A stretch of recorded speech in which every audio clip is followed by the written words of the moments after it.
तर मी नीलाताई यांनाही साष्टांग नमस्कार. श्रोते आपणाला साष्टांग वंदन करते. काल आपण मंत्र पहिला बघतोय कालपासून, आणि त्या मंत्र पहिल्या मध्ये प्रामुख्याने काय सांगितलेलं आहे. प्रामुख्याने ओम हे जे अक्षर आहे ते ओम अक्षर परब्रह्म स्वरूप आहे. आणि हा जो प्रथम मंत्र आहे, प्रथम श्रुती जी आहे, ती प्रथम श्रुती ते ओमचं उपव्याख्यान आहे. हा शब्द फार महत्वाचा आहे, उपव्याख्यान आहे. आता उपव्याख्यान म्हणजे नेमकं काय? उप अधिक वि अधिक आख्यान म्हणजे विशेष आख्यान. ओम हे विशेष आख्यान आहे.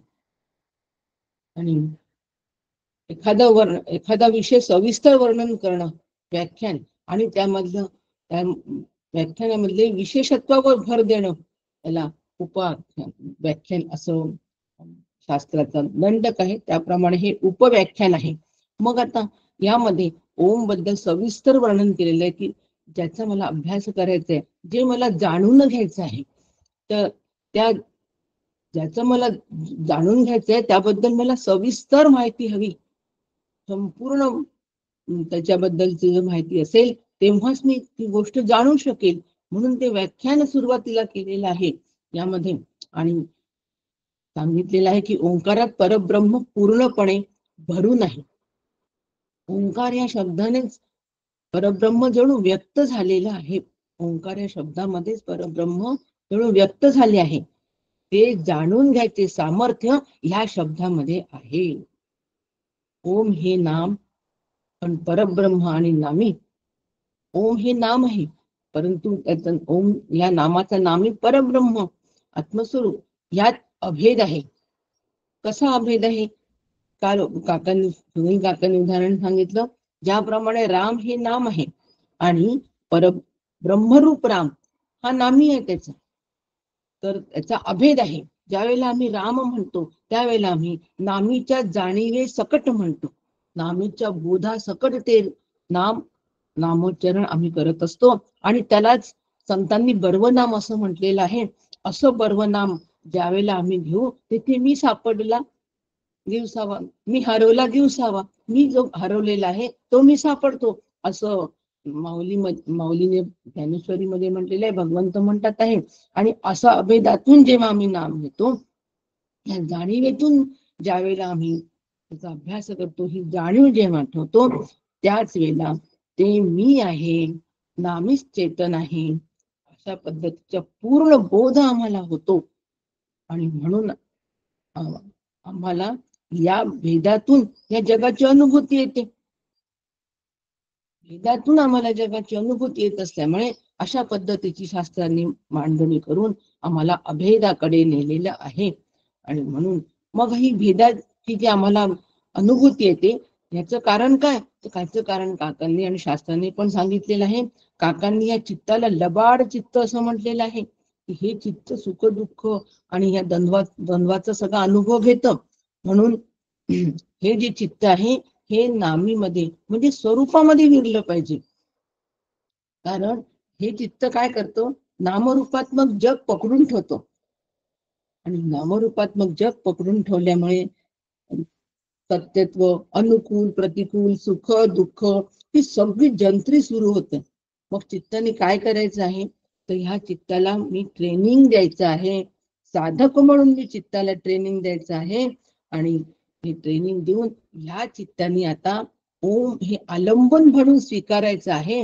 आणि निर्गुणाच्या भेटी आलो सगुणा संगे, आणि ओम हे आलंबन म्हणून चित्त ज्या वेळेला स्वीकारेल त्याच वेळेला मी परब्रह्म स्वरूप असं होणार आहे. त्या चित्त आत्मस्वरूपामध्ये विलीन होणार आहे. पण हे जे काम आहे, की चित्त आपलं काम बरोबर करत आहोत, ते एका वेळेला एकच पकडून ठेवतो. त्या चित्ताने नामरूपात्मक जग जे पकडून ठेवलंय, तो जो घोटाळा केलाय, तो घोटाळा कोणी केलाय? तो आम्ही त्या चित्ताला करू दिलाय. लक्षात ठेवा आपली भूमिका, आम्ही त्या चित्ताला करू दिलेला आहे. म्हणून आता चित्ताला अनुकूल करून घ्यावं आणि चित्ताचं मालक व्हावं. मी चित्ताचा गुलाम आहे, मला चित्ताचा मालक व्हायचा आहे. हे फार महत्वाचं आहे. हे साधन काकांनी सांगितलेलं आहे. आणि मला जर मालक व्हायचं असेल तर काय करावं लागेल, तर मला सतत चैतन्याचा पाठलाग करावा लागेल. चैतन्याकडे वृत्ती फिरवणे या नाव भक्ती. आत्मस्वरूपाचा पाठलाग करावा लागेल. आणि आत्मस्वरूपाचा पाठलाग करताना ओमचे व्याख्यान काय आहे हे व्याख्यान आधी लक्षात घ्यावं लागेल, की ओम तिन्ही कालाच्या अतीत आहे. कालगणना ही गरजेपोटी तयारी झाली आहे. म्हणून आम्ही काळाचं कौतुक करू नाही. फार कौतुक असतं काळाचं. आम्ही भूतकाळात, आता वर्तमान काळ, भविष्य काळ, फार आम्ही तिन्ही काळाचं कौतुक करत असतो. म्हणून ते कौतुक आम्ही करू नये. आम्ही, कारण ब्रह्म ब्रह्म जे आहे हे ओंकार, कार्य कार्य ब्रह्म सुद्धा, कारण ब्रह्म सुद्धा ओंकारच आहे आणि कार्य ब्रह्म सुद्धा ओंकार आहे. ओमचं व्याख्यान आधी लक्षात घेतोय आपण. कार्य ब्रह्म ओंकार आणि कारण ब्रह्म सुद्धा ओंकार आहे. परंतु परब्रह्म स्वरूप जो ओंकार आहे हे मात्र कार्य कारणातीत आहे आणि ते सुद्धा ओंकार आहे. म्हणून आम्ही कार्यकारणाचा विचार फार करू नये आणि कार्यकारणामध्ये कधीच राहू नये. साधा साप निघाला तरी त्याचा आम्ही कारण मीमांसा करतो आणि त्याच्यावरच भर देतो आणि कार्य आणि कारण यामध्ये रंगून जातो. म्हणून त्या विषयाला तिथेच, जागृतीतले अनुभव तिथेच सोडून द्यायचे आणि समोर निघायचे. काकांनी काल सांगितलेलं साधन, आज चित्ताला ट्रेनिंग देण्याचं साधन काका आपल्याला सांगून राहिले. म्हणून कार्यकारणामध्ये सुद्धा आम्ही राहू नये. व्यवहारातले सगळं ओंकार रूप आहे. म्हणून एक जाणलं की सर्व जाणल्यासारखं होतं. ह्या एक जाणण्यासाठी आम्हाला सगुणाचा आधार घ्यावा लागतो. सगळे नामरूप ओंकार रूप आहे हे सगळं जाणायचं. आणि म्हणून ओंकार हा परब्रह्म आणि अपरब्रह्म याचा वाचक आहे हे लक्षात ठेवायचं. हे व्याख्यान ओंकाराचं आम्ही लक्षात ठेवलं पाहिजे. म्हणजे मग परब्रह्म निर्गुण निर्विशेष अधिष्ठान रूप चैतन्य स्वरूप आहे आणि अपरब्रह्म म्हणजे परब्रह्मामधून भासरूपाने झालेलं हे सगळं जे दृश्य जग आहे हे कार्यरूप विश्व आहे. हे लक्षात घ्यायचं. आणि विशेष व्याख्यान ज्या वेळेला श्रुती म्हणते आहे की उपव्याख्यान आम्ही इथे केलेलं आहे, याचा अर्थ असा आहे की उपव्याख्यान केलंय म्हणजे ओंकाराच्या ज्ञानानेच परब्रह्माचे स्पष्ट ज्ञान होऊ शकतं हे आम्ही जाणलं पाहिजे. आणि ह्या जाणण्याला उपव्याख्यान असं म्हणतात. आता हे आणखीन कसं जाणायचं हे आज आपण बघू. रामकृष्ण.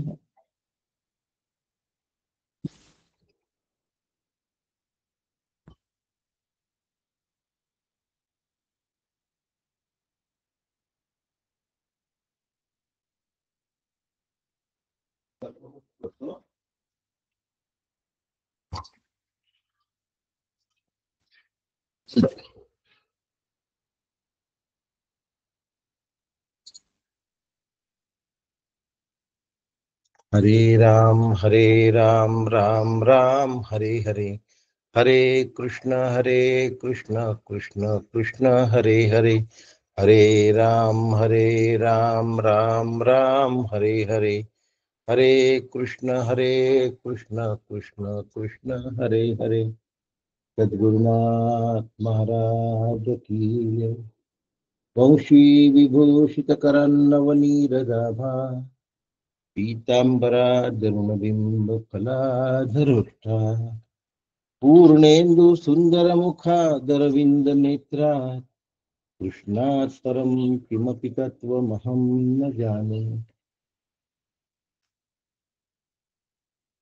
शंकरं शंकराचार्यः सद्गुरु सर्वसन्निधः सर्वेषां शंकरः सन्तु सच्चिदानन्दरूपिणः.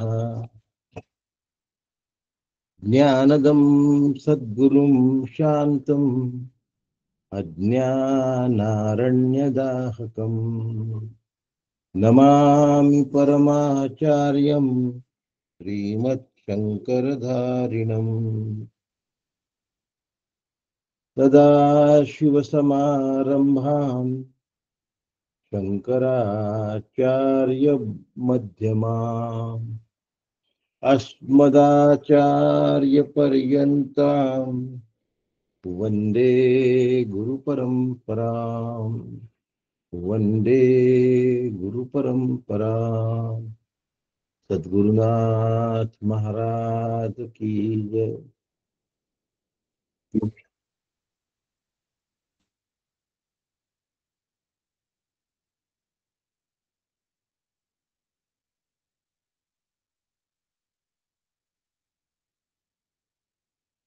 चंद्रशेखर कुलकर्णी आपला व्हिडिओ बंद केला तर बरं होईल.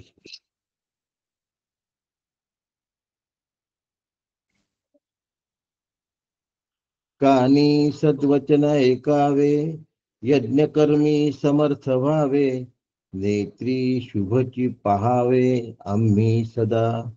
इंद्रिये आणि शरीर स्थिर करोनी स्तुती पर, देवा लागी आयुष्य हितकर भोगो आम्ही. इंद्र महान कीर्तिवंत, पूषा अति ज्ञानवंत, चक्ररूप गरुड बलवंत अरिष्टनाशी. जो चतुराननाचा पुत्र, बृहस्पती ज्ञानवंत, आमुचे कल्याण अनंत करो सदा. परमपूज्य सद्गुरु डॉक्टर काकांच्या चरणी अष्टांग दंडवत घालतो. परमपूज्य मंदाताई यांच्या श्रीचरणी वंदन करतो. आदरणीय नीलाताई दातार यांना नमस्कार करतो व आपल्या सगळ्यांसमोर नतमस्तक होतो. आजच्या विषयाला प्रारंभ करतो. आगम प्रकरणातला पहिला मंत्र सुरू आहे. सर्व ओंकार एव यच्चात त्रिकालातीतम तदप्योंकार एव. दुसऱ्या चरणाचा त्या मंत्राचा भाग आहे.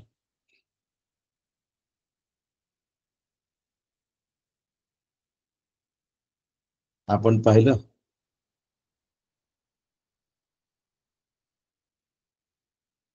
त्याचं उपव्याख्यान.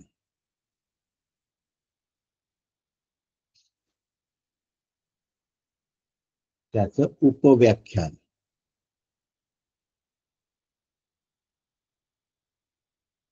आणि ते आपलं सुरू आहे.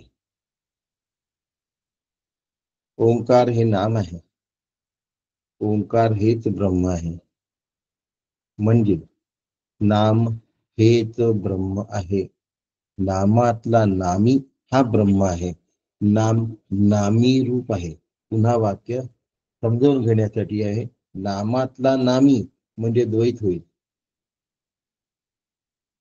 नामी सहच नाम असतं. नाम आणि नामी यांच्यात अभेद असल्यामुळे यांच्यात ऐक्य आहे म्हणून नाम नामी अभेद आहे. मग हे दोन आहेत का? दोन नाही, एकच आहे. ज्या क्षणी मी ओंकार म्हणतो त्या क्षणी मी ब्रह्मच म्हणतोय. दुःखी नाम हाती मोक्ष ऐसी साक्ष बहुतांची. कळत नाही?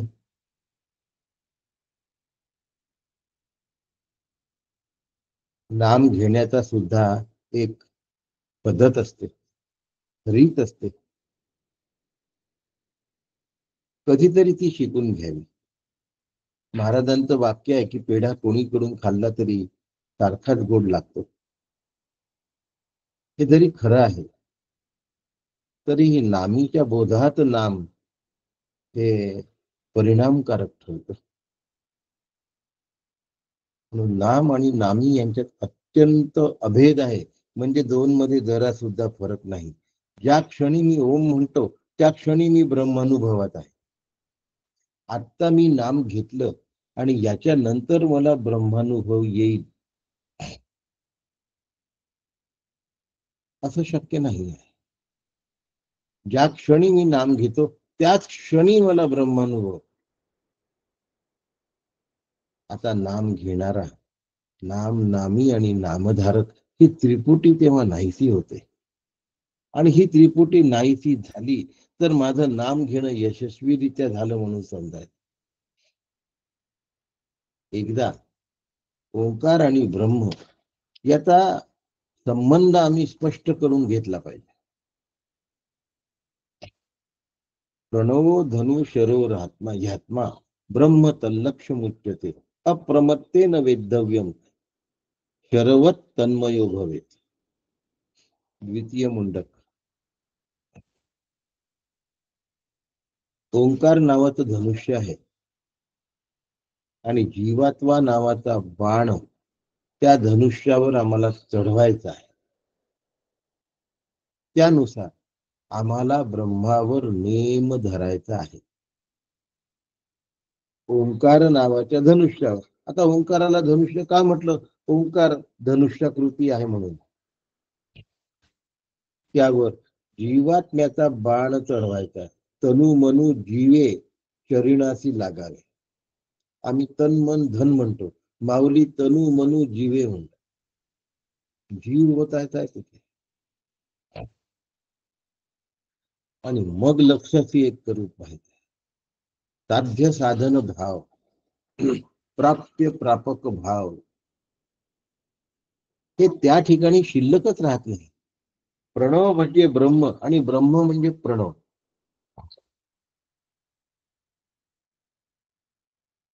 परब्रह्म आणि प्रणवा एकची असे ताजवा.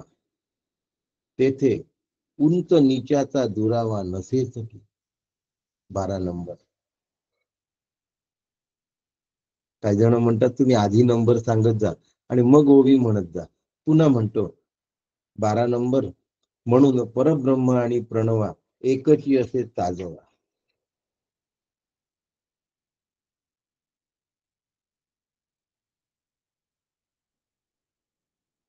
माझे एक नातलग आहेत. त्यांच्या एका मुलाचं नाव ओंकार आहे आणि दुसऱ्या मुलाचं नाव प्रणव आहे.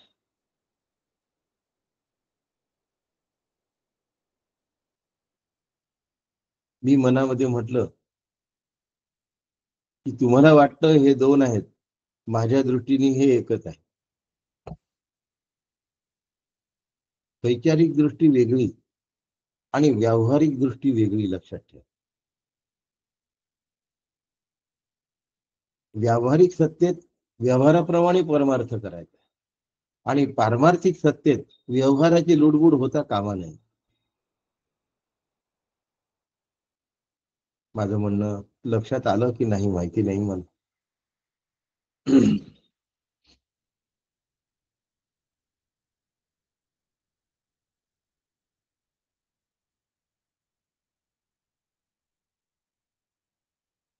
आचार्य अत्रे एकदा स्वतःच्या पत्नीला सायकलवर घेऊन जात होते आणि पोलिसांनी पकडले. ते म्हणले आम्ही दोन नाहीत, ती माझं अर्धांग आहे. पोलिसांनी विचार केला, एवढ्या मोठ्या माणसाची वाद घालण्यापेक्षा याला सोडून दिलेलं बरं. पण व्यावहारिक सत्तेत ते दोन आहेत. तसं त्याच्या मुलाची नाव प्रणव आणि ओंकार आहे. व्यावहारिक सत्तेत ती दोन आहेत.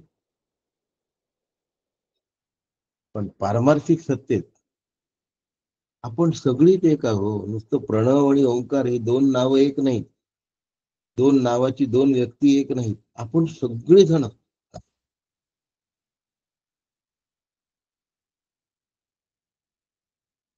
आता इथे असलेले 119 जण आपण एक आहोत. परमार्थतः आपण एक आहोत.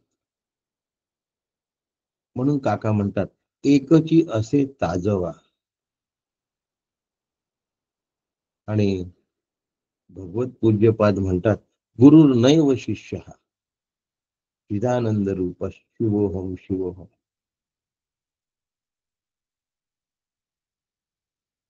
हा ओंकार एवढ्या मोलाचा आहे.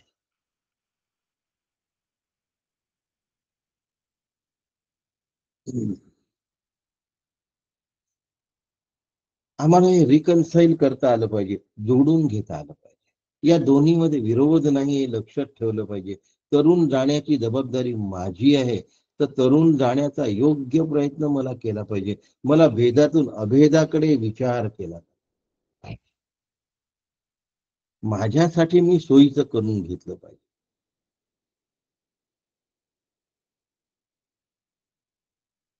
दुसरे कोणी ऋषी तुम्हाला समजवायला येणार नाहीत. मी मला समजावून घेतलं पाहिजे. लक्षात ठेवा. जगद्गुरु श्रीमद आद्य शंकराचार्य यांच्याबद्दल मनामध्ये अत्यंत निष्ठा असताना एक दिवस माझ्या लक्षात आलं की शंकराचार्यांचं भाष्य सुद्धा मला पुरेसं नाही आहे मोक्षासाठी. आणि काकांना जाऊन भेटलो आणि म्हटलं, आचार्य भाष्य सर्वश्रेष्ठ आहे हे मला जरी मान्य असलं तरी तुमचे शब्द मला तारणार आहे. सद्गुरूंचं वाक्य हे माझ्यासाठी महावाक्य आहे. शास्त्र वाक्य माझ्यासाठी महावाक्य नाही. लक्षात घ्या. हा मुद्दा आज रात्रीच्या 9 वाजता होणाऱ्या पंचदशीच्या चित्रदीप मध्ये मी पुन्हा सांगणार आहे, जरा वेगळ्या पद्धतीने. आज रात्री 9 वाजता प्रवचन झालं की याच श्रुती स्मृतीवर लिंक येणार आणि आज रात्री 9 वाजता 10 मिनिटं आधी जॉईन व्हा. पंचदशी चित्रदीप विषय आहे सद्गुरूंचं वाक्य मला तारून नेत असतं. सद्गुरूंनी सांगितलेलं शास्त्र मला तारून नेत असतं. ज्या क्षणी मी ओंकाराचा उच्चार करतो त्याच क्षणी मी ब्रह्मरूप असतो. यासाठी कोणाशी वाद घालायची नाही. यासाठी उडेपणा घालायचा नाहीये. यासाठी मोठं आणि लहान असं म्हणायचं नाहीये. म्हणून या ठिकाणी वाक्य आहे, उंच नीचाचा दुरावा नसेची काही. नेहमी लहानपणा घ्यावा आणि समोरच्याशी वाद घालण्याच्या प्रक्रियेत लागू नये. इंद्रियांना ओंकार कळत नाही.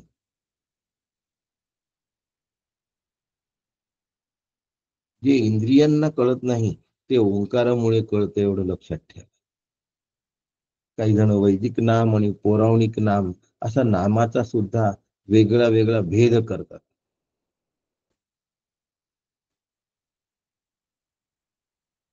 प्रत्येक नाम परिपूर्ण आहे. कृष्ण हे जर नाम घेतलं तर कर्षती इति कृष्ण. प्रत्येक नाम परिपूर्ण आहे. ज्याला परमसुखाकडे परमशांतीकडे ओढ असते त्याला श्रीकृष्णाची ओढ आहे. श्रीकृष्ण म्हणजे परमसुख, श्रीकृष्ण म्हणजे परमशांती. आपण जर नीट समजून नाही घेतलं की नाम हे परिपूर्ण आहे तर नाम घेणारा स्वतःला कमी समजतो. असं होता कामा नये.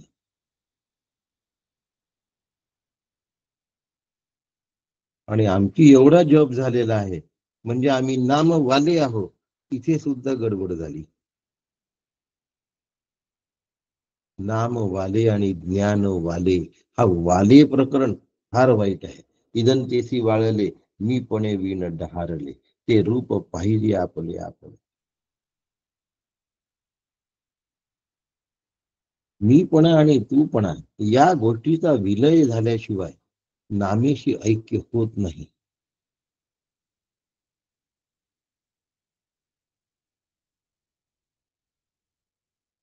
नामी जेव्हा स्वरूपाशी एकरूप, नामी म्हणजे स्वरूप. नाम आणि नामी यांचा अभेद आहे. म्हणजे नाम जेव्हा स्वरूपाशी ऐक्य पावतं, नाम जेव्हा स्वरूपाकार होतं, नामच स्वरूप आहे हे मला कळतं, ते स्वरूप मी आहे हे कळतं, तेव्हा ओंकाराचे ओंकारत्वही निघून जातं.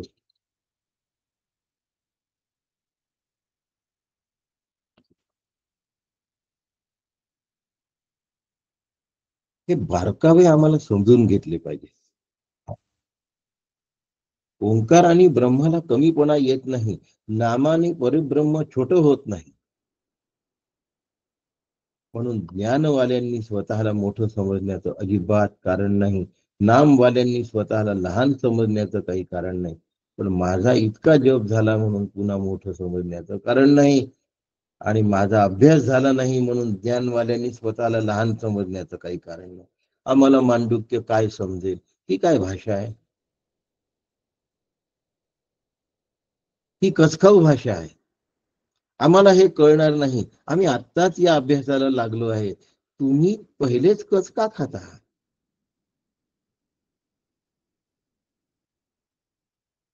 जे करायला पाहिजे ते न करता, जसं करायला पाहिजे तसं न करता, करून टाकलं की मोकळे होणं, इथेच सगळी गडबड आहे.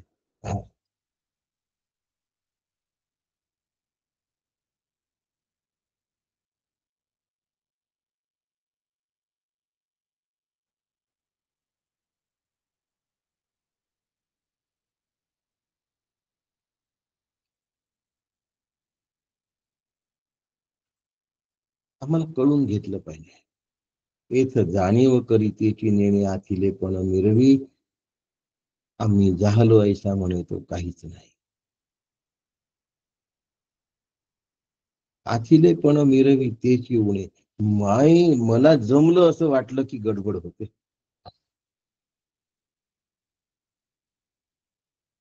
एक यवतमाळचा साधक काकांकडे अनुग्रह घ्यायला आला, तेव्हा मी तिथेच होतो. काका त्याला म्हणले की अनायसे सुनील इथे आहे, तू याच्याचकडनं अनुग्रह घे.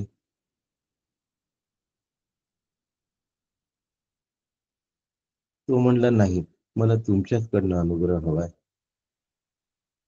काकांनी त्यांना परत पाठवलं. मला म्हणाले, काय समजावून सांगू आता यांना? यांच्या पुढच्या गायडन्स साठी तुझी आवश्यकता असताना सुद्धा हा माझं ऐकत नाहीये, मला गुरु पण करतो म्हणतो. पुढे याला गायडन्स करणं मला शक्य नाही. पण गुरूंकडनं नाम घेणं, बाहेर मला भेटला तर माझी इच्छा आहे काकांकडनंच घ्यायची, काकांकडनंच घे, काय हरकत. माझ्या सद्गुरूंकडून नाम घेण्यामध्ये किंवा अन्य कुठल्याही सद्गुरूंकडून नाम घेण्यामध्ये माझा कमीपणा नाही. तुझं प्रारब्ध आहे. 2-3 दिवस मागे लागला, तर शेवटच्या दिवशी काका म्हणाले, आता मी याला नाम देतो. आणि मग दिलं. मला सांगितलं, यानंतर जरा सांभाळून घे, पुढचं तू सांभाळून घे.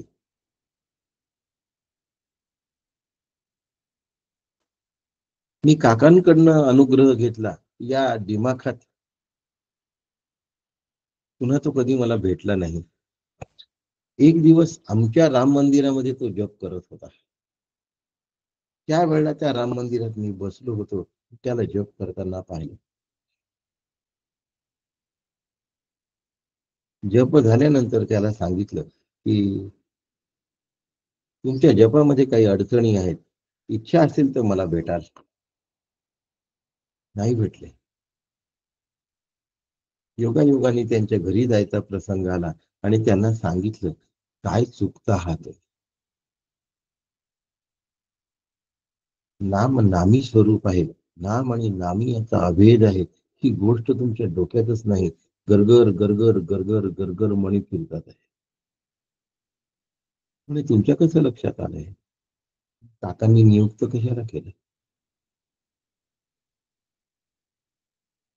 तो अभेद तुम्हाला कळलेला नाही. आणि जोपर्यंत कळत नाही तोपर्यंत मी ब्रह्मरूप होत नाही. नाम परब्रह्म वेदात कृतकृत्य झालो असं सांगावं नाही लागत. माझी कृतकृत्यता हळूहळू कळायला लागते. लोकांना कळण्यासाठी मला कृतकृत्य नाही व्हायचं, मला कळण्यासाठी मला कृतकृत्य व्हायचं हे लक्षात ठेवा. म्हणून आम्ही झालो ऐसे म्हणे, म्हणे म्हटलं की आली गडबड, वाले म्हटलं की आली गडबड. इतकी सूक्ष्मता आहे. ही सूक्ष्मता श्रीगुरूंकडून शिकून घ्यावी लागते. खूप जणांना असं वाटतं की अनुग्रह घेतला की आमचं काम झालं. आता ग्रंथाचं वाचन केलं की जमलं काम, असं नसतं. साधनेच्या अनेक टप्प्यांवर सद्गुरूंनी हात देण्याची गरज असते, शिष्यांनी तो मागण्याची गरज असते. पण एकदा अनुग्रह घेऊन टाकला की गंगेत घोडे न्हाले, अशी बहुतांश लोकांची समज आहे. त्याला इलाज नाही. पाथरवटाची टाकी झाली पा तिची निकी, तथापि करो नये मौक्तिकी रंज शलाका.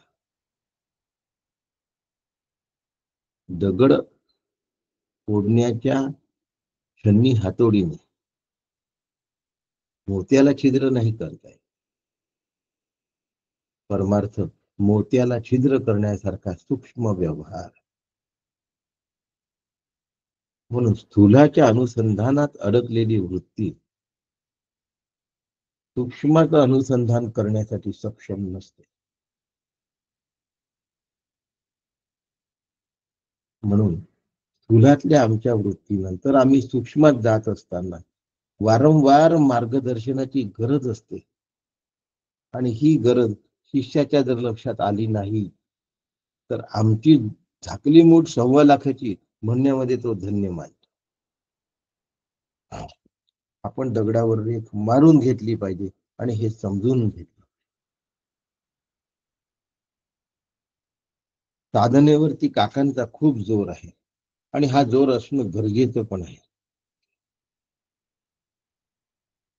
काही लोकांना गुरु करायची सुद्धा घाई नसते. करू कधीतरी, करू सावकाश, होईल केव्हा तरी. जी गोष्ट आपल्या जीवनातली अत्यावश्यक आहे, प्राणवायू, ती केव्हा तरी घेऊ असं म्हणतो का हो?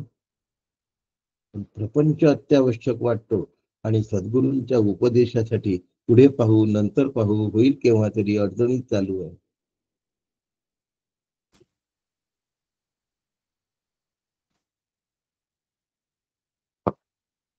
देशाचा नकाशा असतो, त्या नकाशाला ठोकळ्यांनी जोडायचं असतं. ठोकळ्यांवर ते नकाशाच्या रेषा असतात.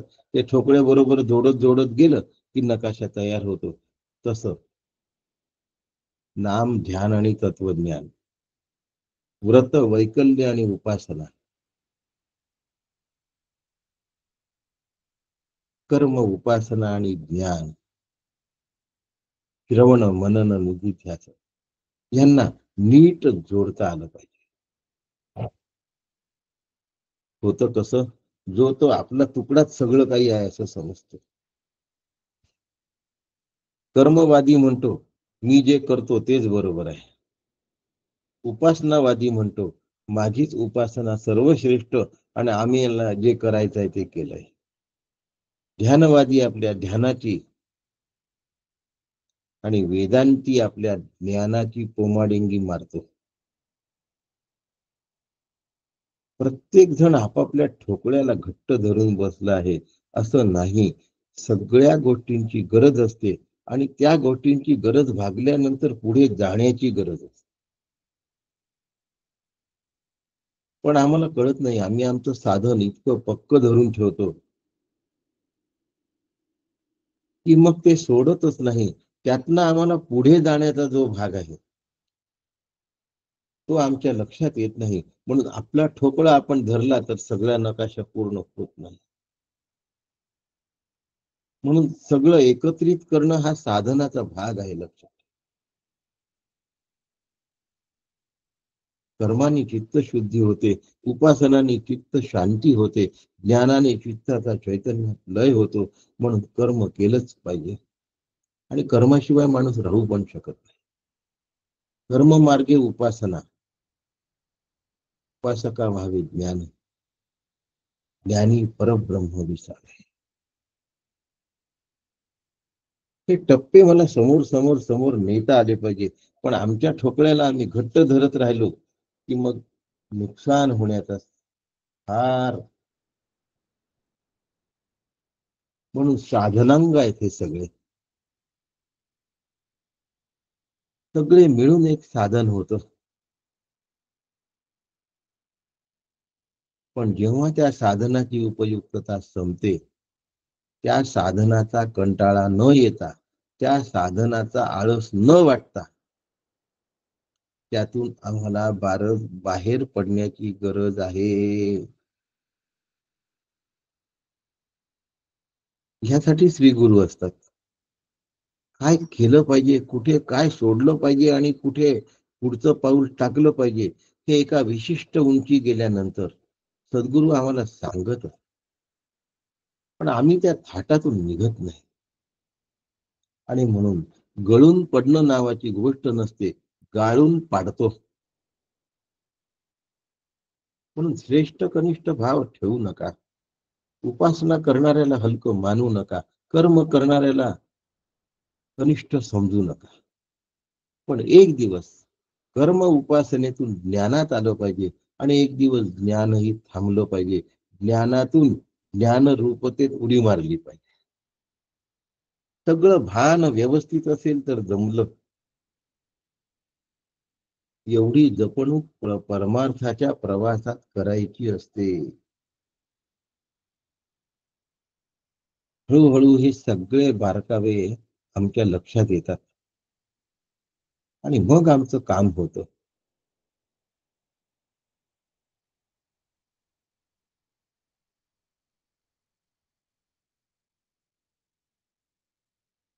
खूप जण नामामध्येच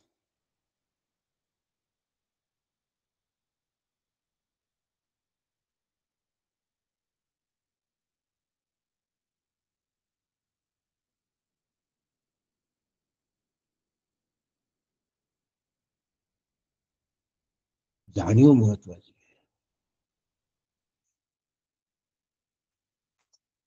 जाणीव अत्यंत महत्वाची. ओंकाराची या पुणे ब्रह्म होई जाणणे, ते अक्षरची होई होणे ज्ञान होत. त्यानंतर ओम हे अक्षर किंवा ओम हे नाम दोन्हीही विलीन होऊन जातो ब्रह्मस्वरूपात.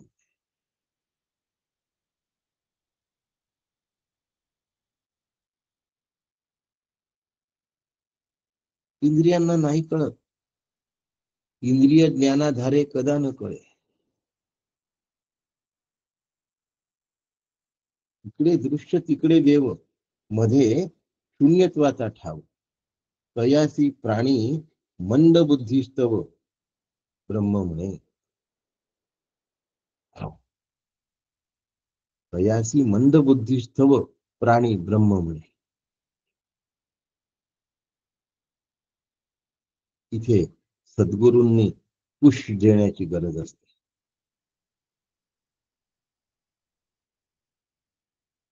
पण आम्ही एकाच ठोकळ्याला धरून ठेवल्यामुळे पुल मध्ये थांबतो. पुश आम्ही बघतच नाही. पुश म्हणजे ढकला, पुल म्हणजे ओढा. आम्ही त्या ठोकळ्याला धरून ठेवल्यामुळे आम्ही त्या ओढण्यामध्ये राहतो आणि सद्गुरूंचा पुश आमच्या लक्षातच येत.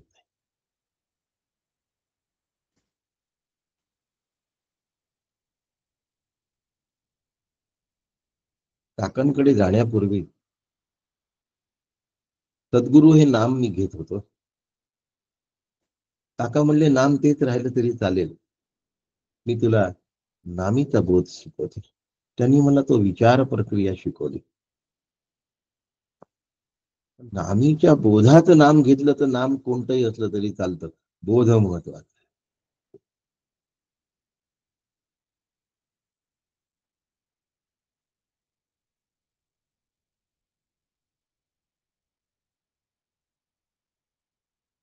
एक साधक कधी कधी मला साईराम म्हणतात.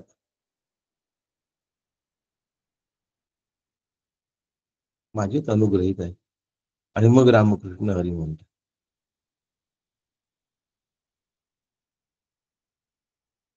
दोनही नामांच्या मागे असलेलं नामी एकच आहे. त्यामुळे साईराम म्हटल्याने काही चूक झाली असं समजू नका, हे मी याच्या आधी पण सांगितलेलं आहे. नाम कुठलंही घेतलं तरी काही चुकत नाही. नामीच्या बोधात असलं पाहिजे, हे सगळ्यात महत्वाचं.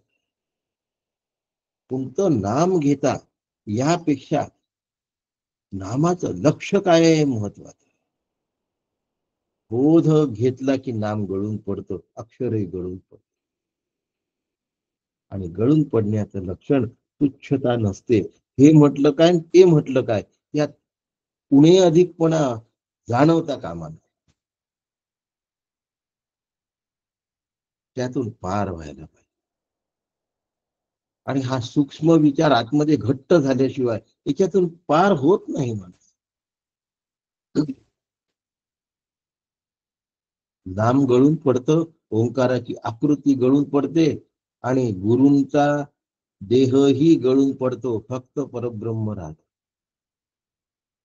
आधी हे राहतात बरं का सगळ्या गोष्टी, पण पुढे या सगळ्या गळून पडतात. नाम घेणारा नामधारकही गळून पडतो, तोही ब्रह्मरूप होतो.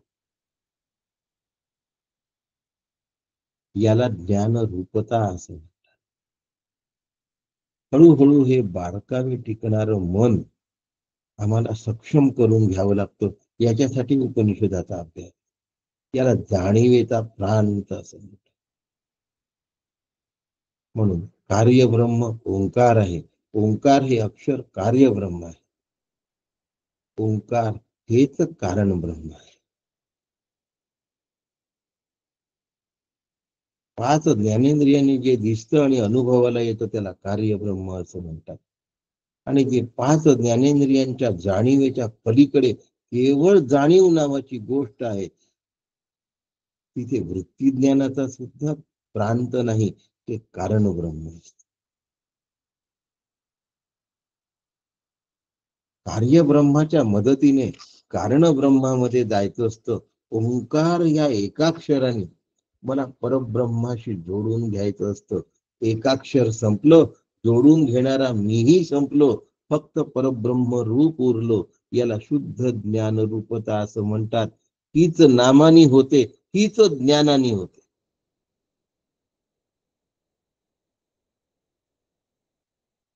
उपासना नावाचा भाग नाही आहे. उपासना हा कर्मामध्ये मोडतो. म्हणून नाम उच्चारण हा कर्म आहे.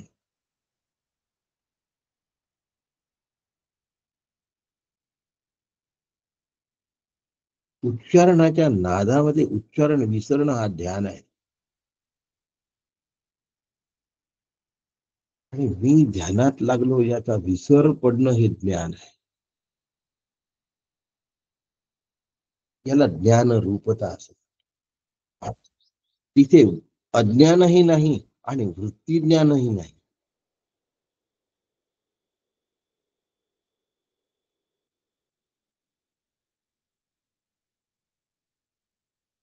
म्हणून वृत्ती व्याप्ती आहे, पण फलव्याप्ती नाही आहे. घोष कुठपर्यंत करणार? ओम ओम ओम ओम ओम.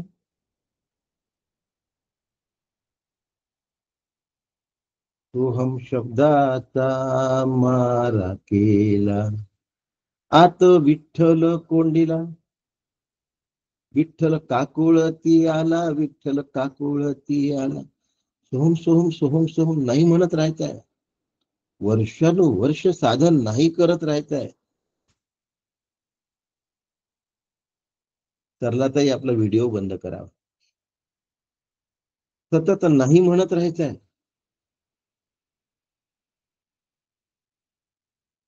विचार आणि अविचाराला समाप्त करायचंय. अविचार समाप्त झाले की विचाराची पण गरज नाहीये.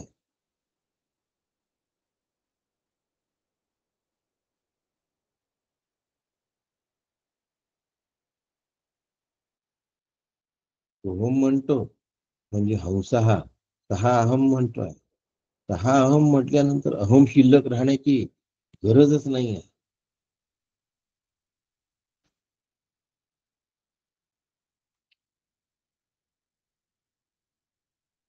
तैसे ओंकाराची या पुणे ब्रह्म होई जाणणे, या पद्धतीने जाणून घ्या. याला जाणीव असं. ते अक्षराची होई उणे ज्ञान होता. एक दिवस अक्षर मिटलं पाहिजे ना. अक्षर विरलं पाहिजे. मिटवलं नाही पाहिजे, विरलं पाहिजे.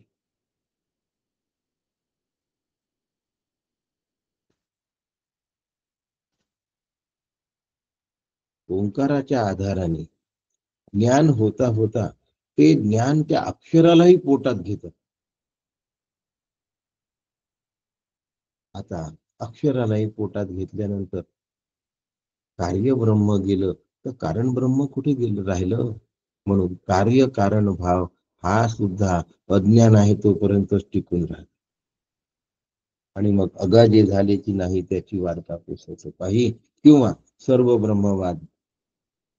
ब्रह्म दिसे उघडे जगामध्ये, ब्रह्म दिसे उघडे. आज मी फक्त साधना सांगतोय.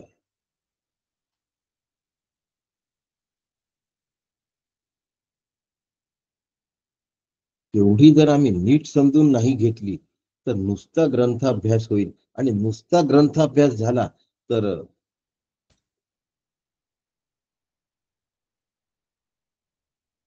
बुद्धीचा तल्लखपणा वाढेल, आत्मानुभव नाही येणार. बुद्धिमानिता म्हणजे आत्मानुभव नव्हे. प्रवचन करणं म्हणजे आत्मानुभव नव्हे. उत्तम सांगता येणं म्हणजेही आत्मानुभव नव्हे. मला काहीच सांगता येत नाही हाही आत्मानुभव नव्हे. आत्मानुभव शब्दबद्ध नाही करता येत. जिथे द्वैताचा पसारा असतो तिथे अद्वैताची पुसटशी सुद्धा कल्पना येत नसते. म्हणून हे अत्यंत खाजगी आहे साधन. म्हणून आपल्याला दिलेलं, श्री गुरूंनी दिलेलं उपदेश रूप विचाराचं साधन दुसऱ्याला सांगायचं नसतं, ते स्वतःसाठी ठेवायचं असतं. आणि त्यातल्या सर्व अडचणी आम्ही श्री गुरूंकडून सोडवून घ्यायच्या असतात. एकदा गुरु केले की आमचं सगळं झालं, अशा भ्रमामध्ये बहुतांश लोक असतात. 80% कुठलंही साधन घ्या, नाम ध्यान तत्वज्ञान 3 घेऊया आपण मुख्य साधन. यातलं 80% साधन हे विचाराचं असतं आणि 20% साधन हे कृतीचं असतं. लक्षात घ्या.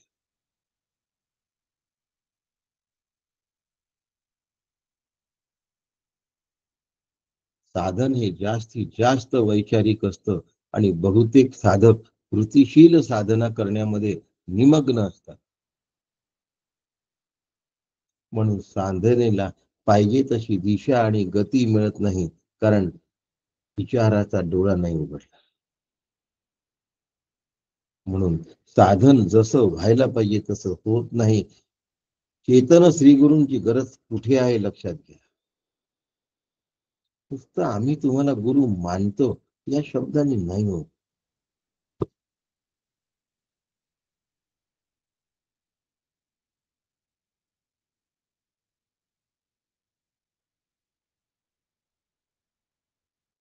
अर्जुनच झाला.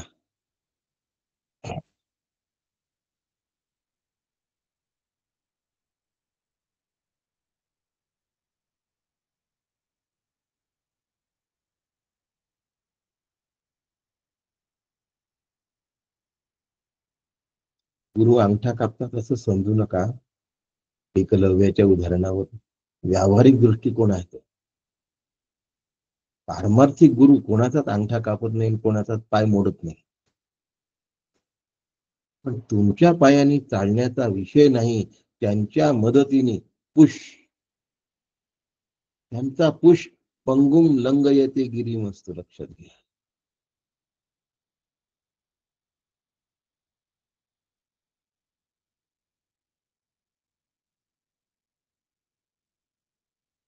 मी अनुग्रह नंतर घेईन, आता फक्त भेटायला आली. अनुग्रहाची गरज नाही वाटत, मोक्षाची गरज नाही वाटत, प्रापंचिक प्रश्न सुटण्याची गरज वाटते. परमानंदाची नीड नाही आहे.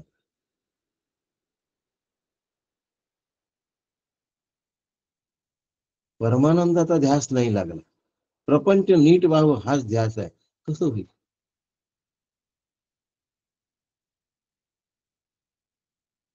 रटल्या गेलेलं नाम परमानंदात घेऊन जात नाही.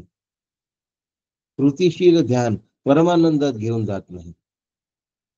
चाकोरीबद्ध अभ्यास ज्ञान परमानंदात घेऊन जात नाही. लक्षात ठेवा.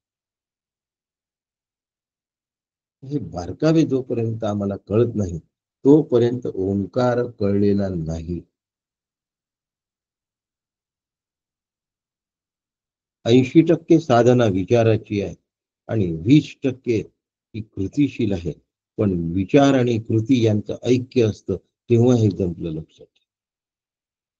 वाद करण्याचा विषय नाही.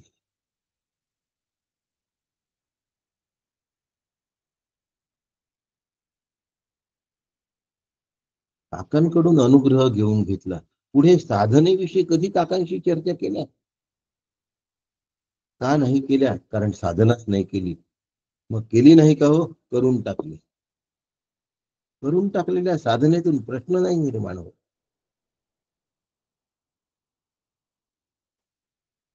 श्रद्धापूर्वक झालेल्या साधनेतून प्रश्न निर्माण होतात. ते प्रश्न मला ब्रह्मपदाला घेऊन जातात, ब्रह्मरूप करत असतात लक्षात ठेवा. म्हणून तद्विधी प्रणिपातेन परिप्रश्नेन सेवया श्री गुरूंना विचारलं पाहिजे. याचा अर्थ काहीतरी विचारत राहावं असा पण नाही. साधने संबंधीचे प्रश्न विचारावेत हा भाग आहे.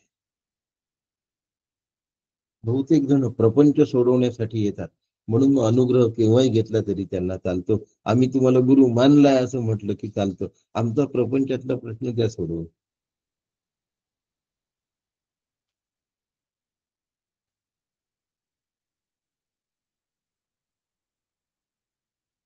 स्थूलामध्ये अडकलेलं अनुसंधान हे सूक्ष्म स्वरूपाचं अनुसंधान करू शकत नाही, नाही आणि नाही.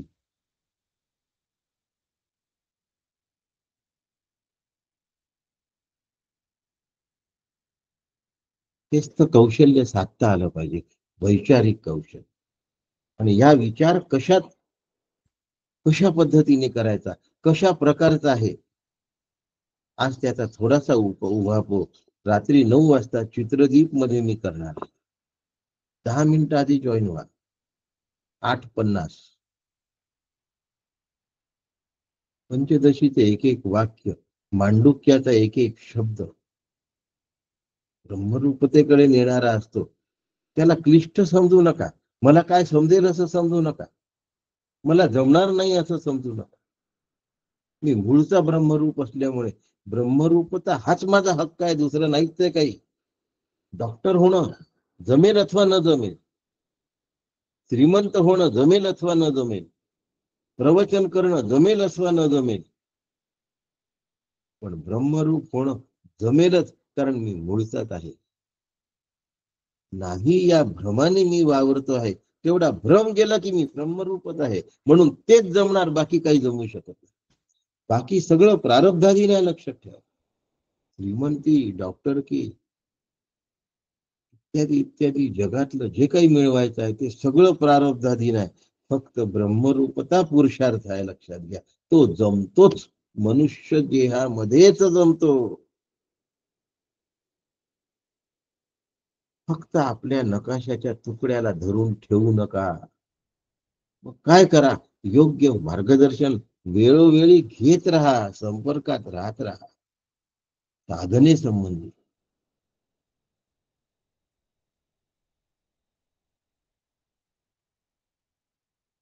काही लोक सतत संपर्कात असतात पण साधनेबद्दल बोलत नाही. काही जण संपर्कातच नसतात आणि आले तर प्रपंचाबद्दलच बोलतात.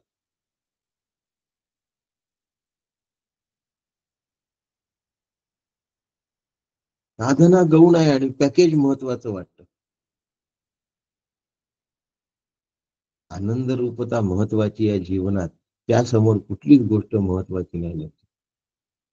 नाही तर छोटे छोटे प्रसंग आम्हाला दुःखी केल्याशिवाय राहतील, पण प्रपंच दुरुस्त करण्यासाठी साधन नाही लक्षात ठेवा. आणि श्री गुरूंना कधी साधन करू नका. श्री गुरु साक्षात परब्रह्म आहे. साधन हे ब्रह्मरूप नाही, साधन हे गळून पडत असत.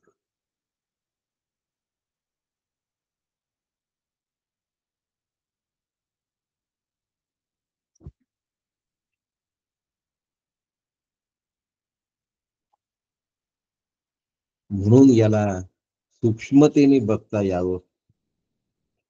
म्हणून दोन गोष्टी या ठिकाणी सांगितल्यात. पहिला आहे काळातेही न कळे ते अव्याकृत आगळे. ते सूक्ष्म तत्व समूळे ओंकार रूप. सूक्ष्म तत्व समजून सांगितलं. अव्याकृत म्हणजे जे कृतीने केल्या जात नाही.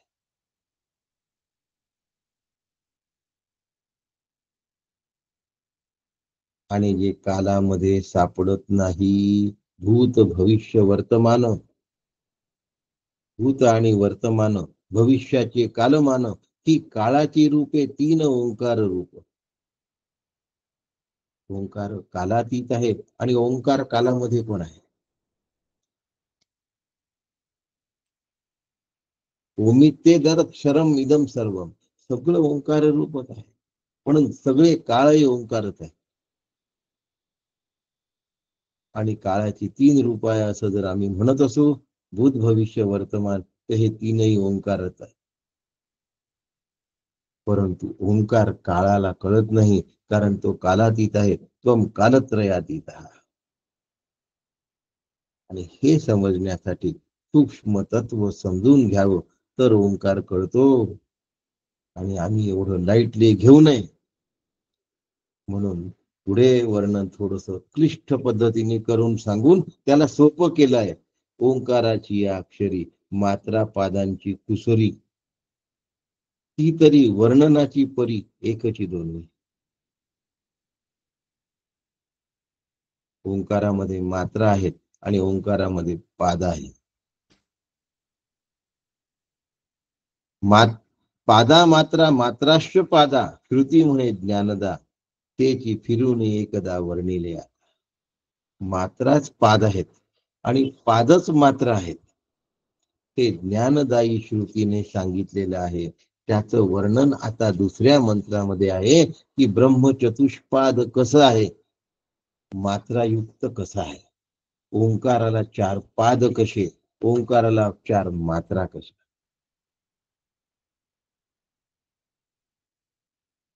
ओंकारच परब्रह्म आहे, ओंकारच आत्मा आहे. हे आपण उद्या घेणार आहोत. उद्या शब्दाचा अर्थ नेहमी सोमवार घ्यायचा, बुधवारी. माझ्याकडून खूपदा लक्षात राहत नाही, उद्या म्हणून देतो. म्हणजे सोमवारी दुसरा मंत्र आपण प्रारंभ करणार आहोत. आज रात्री 9 वाजता आपण चित्रदीप प्रकरणातले 7 ते 14 मंत्र बघणार आहोत. 10 मिनिटं 15 मिनिटं पूर्वी त्या लिंकवर आपण जॉईन व्हा. रोजच्या सारखीच ती लिंक येणार श्रुती स्मृती स्वाध्याय मंचावर. आणि आपण सगळ्यांनी ती त्या लिंकला जॉईन व्हावं आणि चित्रदीप ऐकावा. येत्या सोमवारी, उद्या सीमोल्लंघन आहे, विजयादशमी आहे.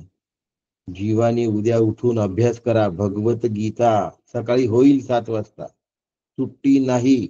विजयादशमी संध्याकाळी मनवत असतो. सकाळी 7 ते 8चा वेळ काढून ठेवा. महिला मंडळींना काम असतं सकाळी.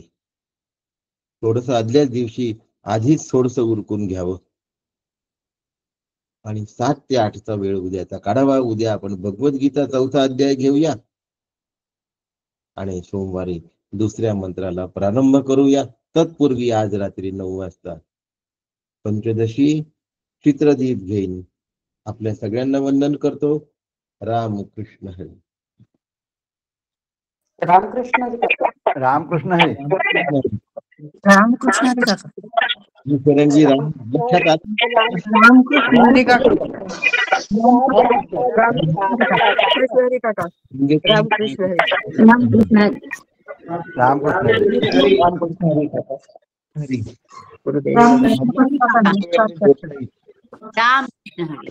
रसिकाताई रामकृष्ण, छायाताई रामकृष्ण हरी. जय गुरुदेव काका. रामकृष्ण हरी. रत्नाताई रामकृष्ण हरी. रामकृष्ण हरी. रामकृष्ण हरी. आपला व्हिडिओ बंद करण्याची मला संवाद साधा. आता रामकृष्ण हरी. व्हिडिओ बंद करावं. रामकृष्ण हरी. रामकृष्ण हरी. रामकृष्ण हरी काका. नमस्कार. हरी रामकृष्ण हरी. रामकृष्ण रामकृष्ण हरी. रामकृष्ण हरी. संजय अपराजित रामकृष्ण हरी. सुरेखाताई त्र्यंबकराव रामकृष्ण हरी. कृष्ण हरी का अनुराधाताई बोकरे रामकृष्ण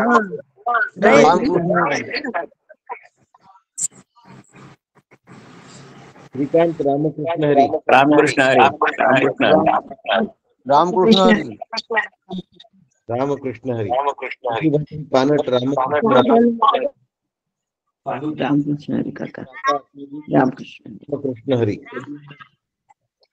स्वतःच झालं की आपण विड्रॉ व्हावं, रिमूव्ह करून घ्यावं, समूहातून बाहेर पडावं. संजय माई आणि वहिनी रामकृष्ण हरी. रामकृष्ण हरी. रामकृष्ण हरी रामकृष्ण हरी. स्वतःहून समूहातून बाहेर पडावं. रामकृष्ण हरी. रामकृष्ण हरी काका उमा रामकृष्ण हरी. मुलगी अभ्यासाला लागली का? रामकृष्ण हरी. सुनील भाऊ रामकृष्ण हरी. वीणाताई रामकृष्ण हरी. एवढ्यात काही तुमची भेट नाही. पंचदशीला जमेल का रात्री ऐकायला? हो हो हो मागल्या वेळेला नव्हता आपण. हो नव्हते, जरा दुसरं काही होतं. मी आज जॉईन होती. ऐका मग आज. रामकृष्ण हरी. हो पुष्पा आहे मी. राजेश रामकृष्ण हरी. रामकृष्ण हरी. प्रणाम प्रणाम. रामकृष्ण हरी. नमस्कार वासंतीताई हो वैद्य नमस्कार. अनुराधाताई पाठक नमस्कार. नमस्कार रामकृष्ण हरी. स्वातीताई केळकर रामकृष्ण हरी. रामकृष्ण हरी. आज साधनेच्या प्रक्रियांची जी उजळणी झाली ती खूप महत्वपूर्ण आणि उपयोगाची आहे. खूप छान. रामकृष्ण हरी. नमस्कार. अनघाताई रामकृष्ण हरी काका. रामकृष्ण हरी. पद्माताई कांबे रामकृष्ण हरी.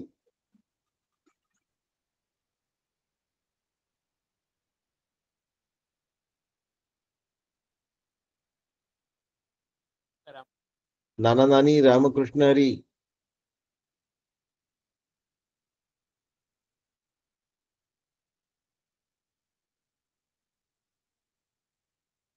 मोहनराव नमस्कार रामकृष्ण हरी. मोहनराव वैद्य.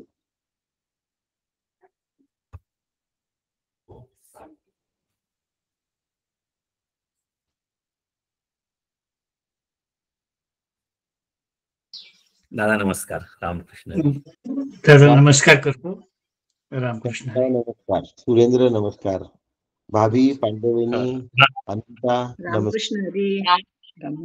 रामकृष्ण राम वा श्रद्धा रामकृष्ण हरी. 9वा अध्याय कर बेटा आता आजीकडनं.